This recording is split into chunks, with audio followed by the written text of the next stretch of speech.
Good morning, all you heroes, and welcome to Tuesday Book Club. Just want to give you an update on a few things that are going on in the Morning Hero. First of all, it's week 3 of our 12-week year. So you should have your 12-week year goals and your critical actions up on the scoreboard. If you don't, please talk to your coach. We are blasting off now and running all the way through the end of September. With that said, reminder that it is Mindfulness Month, and this week we are doing the Sunset Challenge. So to get the Sunset Challenge badge 5 times this week, you need to go take a break and watch the beauty of the sunset. I can tell you, here in San Diego, it's pretty easy. We have beautiful sunsets. So enjoy this one, take some time, and just be present, practice mindfulness, or as Reagan used to say last year, monkey noise, because she couldn't say mindfulness yet. All right, our book of the month is Happiness, and we are going to talk about that in just a second. But first, I want to give you a preview of next month. So next month, we are going to be going back to Secrets of the Millionaire Mind. This is something that has been greatly requested that we review. And in addition to this book, I have a bunch of Harv Ekker's trainings that we'll also be able to work on the call. So it's going to be like another deep dive, but even deeper. This is a great time to be in Morning Hero.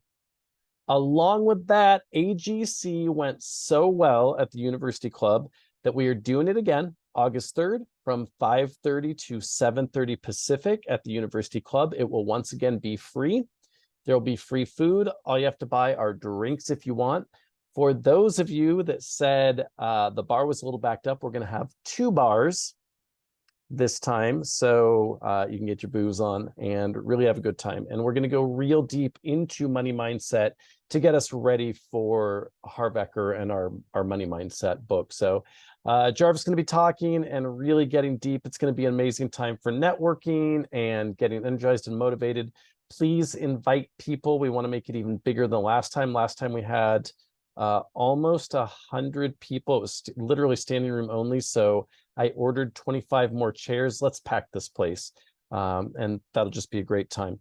All right. With that said, I want to get into a couple of things that I noticed. Now, if you have been reading this book with me, you probably noticed it's a little bit harder.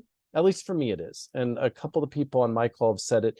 A little bit harder to get into because it's kind of a how-to manual. So I found it ironic that we are practicing mindfulness and I kept wanting to multitask, listening to a book about mindfulness.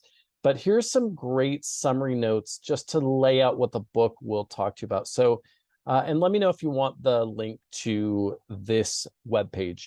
But conscious breathing, which I think was a really good topic in this one, especially because Thich Nhat Hanh talks about not forcing your body to get into conscious breathing, but letting your breath follow what your body needs, letting your breath follow the pace of your own walking instead of walking to the pace.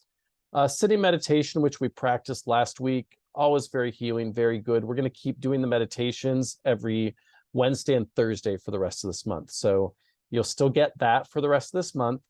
Walking meditations, Jarvis has talked about that before, and hopefully he'll talk about it a little bit more when we get back. Great idea just to go out and, Thich Nhat Hanh has that quote about letting your feet kiss the ground. I really like that. So again, just being present.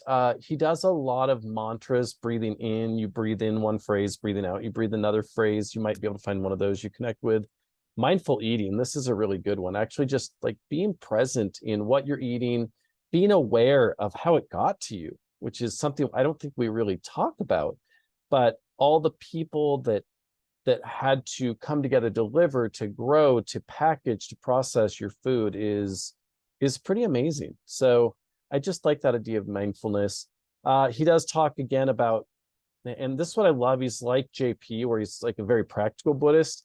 So he doesn't ever want you to do things where you're, being so mindful or so meditative or whatever that, you're lacking sleep or you're not healthy. So he does a lot of it, talking about rest, deep listening and loving speech. One of the ones that stood out to me in this one was watering the flowers, where they would pass the vase of flowers around and just be aware of the beauty of flowers. And then whoever has the flowers, that's like the conch shell, and they get to speak and then affirm other people and just pour into them to water them like a flower with loving speech. I really like that idea.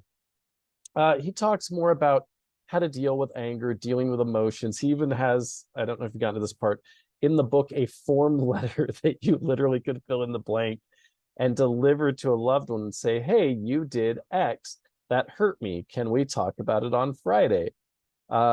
So very interesting. Anyway, I hope you come out of this book with just one or two very practical ideas of here's how I can put some mindfulness in my own life, whether it's, just feeling your breath come in or being aware, taking a minute to, like we're doing, watch the sunset. So if you've started reading the book, please share with your group right now anything that you've gone out of it. Otherwise, I will see you for our book club next week.